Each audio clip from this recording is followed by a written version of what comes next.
Okay, so fluency is the ability to read with automatic word recognition, accurate decoding, expression, and meaning, and it is a critical component of reading instruction. So,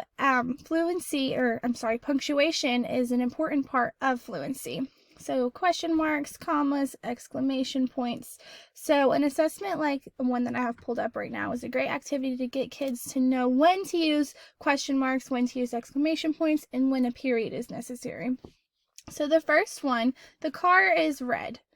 Is that a question? No. Is that something that's with excitement or stated with enthusiasm? No. So the best option for this one would be a period. Where is the dog? That would need a question mark, and we would need to raise our voice in question, where is the dog? To make sure we're emphasizing that it is a question. I love ice cream. That would best be used with an exclamation mark because you're saying it with excitement and enthusiasm. What time is it? That would be a question mark. You're great. That would be an exclamation point. We're saying it with enthusiasm. Cats like milk.